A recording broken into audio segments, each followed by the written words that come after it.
Sitting in the Power, Demystified, let's go. So, if you've been anywhere in the mediumship and psychic development world, you've probably heard of a term of a practice called sitting in the power. What is it? So, we're going to demystify that for you today.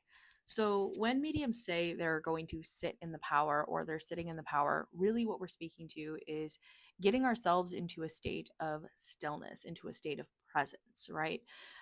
Ultimately, the presence, the stillness is the power. In order to demystify this, I'm going to be using my reference from a book called Magician and Mystic by Brian Robertson and Simon James. This is a great book for anyone looking to kind of dive into the more of the esoteric sort of understanding of mediumship. And I just really like the way that they approach talking about mediumship. I think it's really beautiful. So basically, what they say is that within our present view, we acknowledge three primary aspects of our being: the soul, the spirit, and the physical body. Your spirit is the eternal spark of the divine, the unchangeable aspect of yourself, which is sort of your God nature, right? That part of us that's all like that comes from the connection of all things, right? The I am. The soul is the vehicle of the spirit expressing itself through the incarnation of your physical body. It's self compromising three interpenetrating systems: matter, emotional energy, and mental energy. Put another way, the soul is the medium of the spirit. So, this interweaving of soul and body constitutes what we sometimes call the subtle or etheric body. The etheric body emanates what is also known as the aura. So, when we move into power and energy, you cannot be where the presence of Source or God is not. Understood more correctly, what is often called the power is, in our way, the presence of God or the God power of Source. It is the underlying communal force, the unified field that permeates all things, seen and unseen. It is eternal and constant and unaffected by time, space, or circumstance.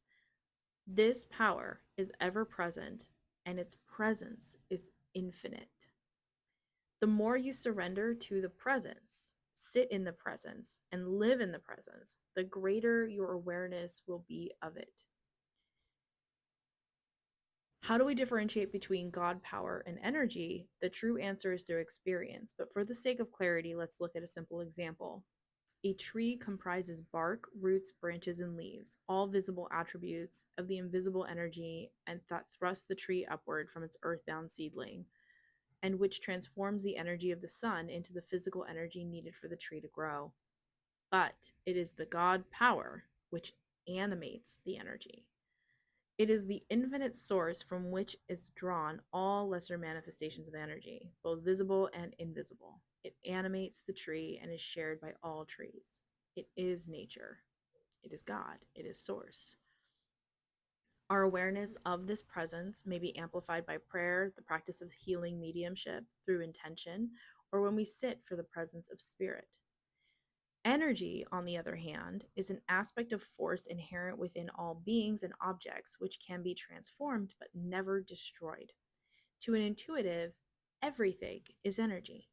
The nature, quality, and degree of the energy emitted by a being or object is communicated by means of its vibration. In simple terms, this vibration creates what is referred to as the aura, which, emanating from the soul energy of the individual, contains information that may be perceived by someone who is sensitive. Energy is in a constant state of flux. Its effects are finite. It varies in intensity depending upon factors such as time, circumstance, and location. For example, if you've eaten a very little on a particular day, your physical energy may wane. If you've expended emotional energy, you may feel drained. A building may be more energetically charged if the activities carried on within its walls over time have resulted in a reservoir of energy that lingers. Energy belongs to the material realm, even though it is invisible. With skill, it can be manipulated as psychokinesis or transformed into healing.